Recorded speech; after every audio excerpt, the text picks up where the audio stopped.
आज की ये कहानी एक ऐसी कहानी है जिसे पढ़ने के बाद आपकी हालत ऐसी हो जाएगी कि जैसे कार्यों को भूलना होगा।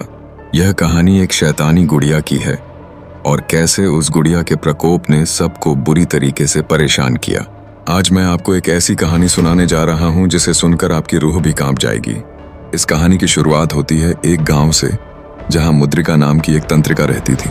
वह एक ऐसा अनुष्ठान कर रही थी कि उसमें उसे लगभग 100 बच्चों की बलि देनी थी, जो कि सबसे बड़ा पाप है और सबसे गलत काम। वह अपने शैतान को खोज करके अमर होना चाहती थी, जबकि सच्चाई ये है कि जिसने इस जमीन पर जन्म लिया है उसे एक न एक दिन तो मरना ही है। लेकिन उसकी चाहत कुछ ज्यादा ही बढ़ गई थी और इसके लिए वह हर रात को एक बच्चे की बलि देना चाहती थी और कोशिश भी यही करती थी कि वह अपने मकसद में हरदम कामयाब रहे। लेकिन किसी को इस बात की भनक लग चुकी थी और उसने गांव वालों को समझा दिया कि गांव में बच्चे यूं ही नहीं मर रहे, हमें इस बात की तह तक पहुंचना होगा और रात में हम निगरानी रखेंगे। फिर उन्होंने कुछ ऐसा देखा जिसे देखकर आंखें दंग रह गईं। उन्होंने देखा कि एक गुफा में एक काले कपड़े में एक औरत बैठी है और उसके सामने एक बच्चा निष्क्रिय पड़ा हुआ लेटा है और वह तंत्र साधना में विलीन हो गई। तभी गांव के लोगों ने उस बच्चे को उठाकर उससे दूर कर दिया और उसकी साधना को भंग कर दिया। वह तंत्रिका यह सब देखकर वहां से भागने लगी। तभी लोगों ने उसका पीछा किया और वह रात के अंधेरे में किसी झोपड़ी में जा घुसी। सभी लोगों ने पूरी की पूरी झोपड़ी को ही तेल छिड़क करके आग लगा दी, जिसमें वह तांत्रिक जलकर मरने लगी। मगर उसने अपनी तंत्र साधना से वहां पर पड़ी एक गुड़िया में अपनी जान डाल दी और गुड़िया को झोपड़ी के खिड़की से फेंकते फेंकते अपना प्राण त्याग भी दिया। और उसकी जान निकलते ही उसकी जान उस गुड़िया में चली गई और यहाँ से उस गुड़िया का खूनी खेल शुरू हुआ। वहीं उस गांव में कुछ नए लोग बाहर से रहने के लिए आए थे, उनमें एक बच्ची भी थी। जब वह लोग अपने घर में सो रहे थे तभी उस बच्ची को कुछ आवाजें सुनाई देती हैं और वह बच्ची उठ जाती है और उठने के बाद वह उठकर बाहर उस जली हुई झोपड़ी के पास पहुंच जाती है। इतना हो जाता पर किसी को भनक नहीं लगती। वहां वह उस गुड़िया को देखती है और उसे उठाकर अपने घर ले आती है। फिर वह बच्ची उस गुड़िया से बातें करने लगती है और इस तरह बच्ची के सहारे उस गुड़िया ने फिर से बच्चों को रात में बहकाना और अपने कब्जे में लेना शुरू कर दिया और धीरे धीरे बच्चों की मौत शुरू हो जाती है।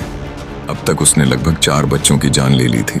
गांव वालों को लगा कि फिर से कहीं उसी तंत्रिका का काम तो नहीं है और फिर से लोगों ने निगरानी शुरू कर दी, लेकिन उन्हें कुछ पता नहीं चल रहा था।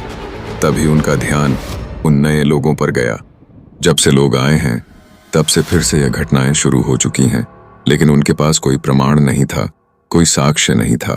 गांव वालों में से एक व्यक्ति जिसका नाम रमन था, उसने देखा कि एक बच्ची एक गुड़िया से बातें कर रही है, लेकिन उसको उस गुड़िया की कोई बात सुनाई नहीं दे रही थी।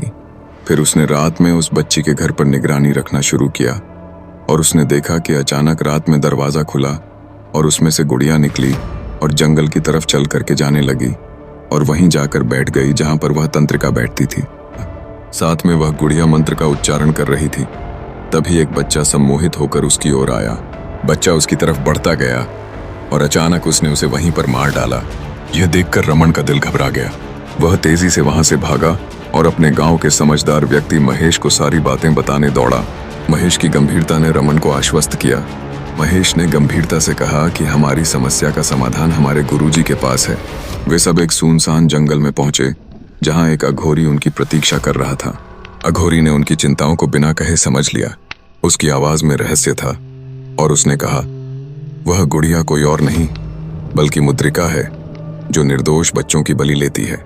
बस मारने का तरीका बदल चुकी है। एक बच्ची का सहारा वो ले रही है और यदि उस बच्ची के गले में तुम यह ताबीज डाल दोगे तो वह उसके सम्मोहन से मुक्त हो जाएगी और तुम उस गुद्दिया को काले कपड़े से ढक देना और उसके बाद मेरे पास ले आना और मैं उसे मंत्रों के साथ जला दूंगा। रमन और महेश दोनों ने उस बच्ची के यहाँ जाकर उसके माता पिता को सारी बातें बताईं। पहले तो उसके माँ बाप कुछ मानने को तैयार नहीं हुए, लेकिन उस रात उन्होंने अपनी आंखों से जो देखा वो उनको सारी बातें मानने के लिए मजबूर कर चुका था। और फिर अगली रात में वह बच्ची सो रही थी, तभी उस बच्ची को ताबीज पहनाने की कोशिश की गई और उसी समय उस खूनी गुड़िया ने लोगों पर हमला कर दिया और अपनी शक्ति से रमन को चोट पहुंचाई। हालत तो यह हो चुकी थी कि रमन का सिर दीवार से टकरा टकरा करके फूट चुका था और वह बेहोश हो चुका था। लेकिन महेश बार बार चोट खाने के बाद भी उस बच्ची को ताबीज पहनाने में कामयाब हो गया और जैसे ही उसने उसे ताबीज पहनाई वैसे ही वो गुड़िया जमीन पर गिर पड़ी और महेश ने तुरंत उस पर एक काला कपड़ा डाल दिया और उसे लेकर के गांव के कुछ लोगों के साथ उस अघोरी के पास भागा। रास्ते में बहुत कोशिश करने के बाद भी महेश आगे नहीं बढ़ पा रहा था। तभी उसने गुड़िया गांव के ही दूसरे आदमी को दे दी, लेकिन उसके हाथ में गुड़िया लेते ही वह वहीं पर बेहोश हो गया। लोग समझ गए थे कि ये गुड़िया उन्हें आगे नहीं जाने देगी, लेकिन तभी वो अघोरी वहां से चलता हुआ उनके पास आया और पास आते ही उसने सबसे पहले अपने मंत्रों से उस गुड़िया को अपने वश में किया और उसके बाद उसे वहीं पर जला दिया। और उसके बाद से अभी तक वहां पर दोबारा कोई आतंक तो नहीं हुआ है, लेकिन खौफ अभी भी लोगों के दिलों में जिंदा है, क्योंकि खौफ ऐसी चीज है जो एक बार तो आता है लेकिन वो पूरी जिंदगी भर याद रहता है।